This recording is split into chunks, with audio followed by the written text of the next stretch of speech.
باللہ من الشیطان الرجیم بسم اللہ الرحمن الرحیم الحمد للہ الذی انزل علی عبدہ الکتاب ولم یجعل له عوجا۔ تمام تعریفیں اللہ کے لیے جس نے اپنے بندے یعنی جناب محمد مصطفیٰ صلی اللہ علیہ وسلم کے اوپر کتاب کو نازل فرمایا۔ وہ کتاب کہ جس کے اندر کسی طرح کی ٹیڑھ کو نہیں رکھا، وہ کیا ہے؟ وہ قرآن عظیم ہے کہ جس کی حقانیت میں کوئی شک نہیں ہے، لا ریب فیہ، حق ہی حق ہے، سچ ہی سچ ہے، کسی طرح کی کوئی آمیزش اللہ کے اس کلام کے اندر نہیں ہے، جس کا دیکھنا بھی عبادت، جس کا پڑھنا بھی عبادت، جس کا چھونا بھی عبادت، اور اس کو سمجھ کر پڑھنا اور اس پڑھے ہوئے کے اوپر عمل کرنا، یہ بہت ہی معیاری کام ہے انسان کے لیے۔ جناب خاتم النبیین اشرف المرسلین محمد مصطفیٰ صلی اللہ علیہ وسلم کا ارشاد عالی ہے کہ جس نے قرآن عظیم کے ایک حرف کو بھی پڑھا تو اللہ تعالیٰ 10 نیکیوں کا اجر و ثواب اس کو عطا فرماتا ہے۔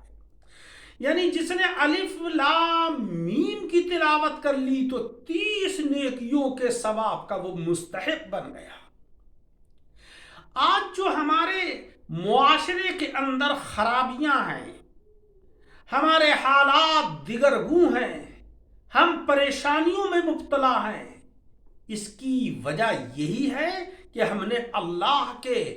بھیجے ہوئے اس منشور کو چھوڑ دیا،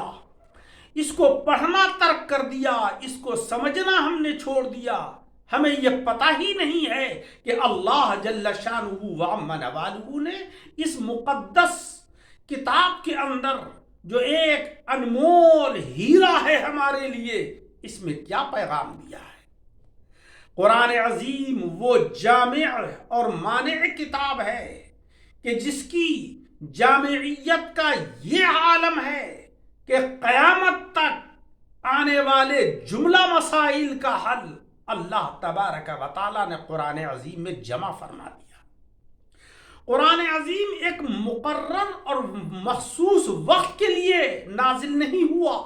بلکہ قیامت تک آنے والی امت کے لیے اس کے اندر اصول اور ضوابط اور زندگی گزارنے کا منشور اللہ تبارک و تعالیٰ نے بیان فرما دیا کہ ہم چلیں تو کس طرح چلیں،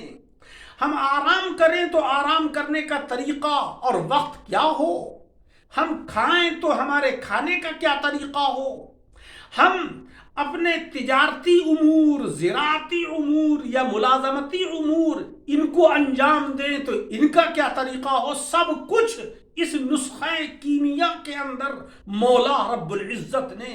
ہمارے لیے نازل فرما دیا ہے۔ ہمیں یہ چاہیے کہ ہم قرآن عظیم کی ہر روز کچھ نہ کچھ تلاوت کیا کریں اور اس کو سمجھنے کی کوشش کیا کریں، چاہے ہم 1 آیت یا 2 آیتیں یا 3 آیتیں جتنا بھی موقع ہو اس کو پڑھیں اور اس کو سمجھیں۔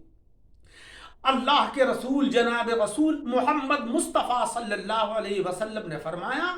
کہ تم دوسرے تک ایک ہی آیت پہنچا دو، اگر تمہاری اتنی حیثیت ہے، اتنی استطاعت ہے، تم اللہ کے اس پیغام کو دوسروں تک پہنچاؤ۔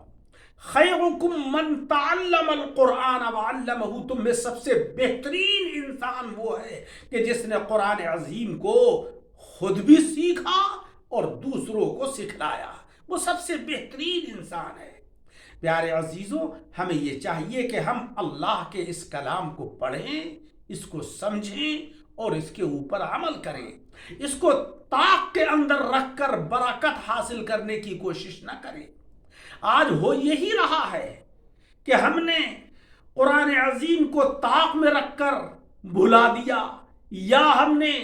دکان کے اندر برکت کے لیے تلاوت کرا لی، یا کسی کا انتقال ہو گیا،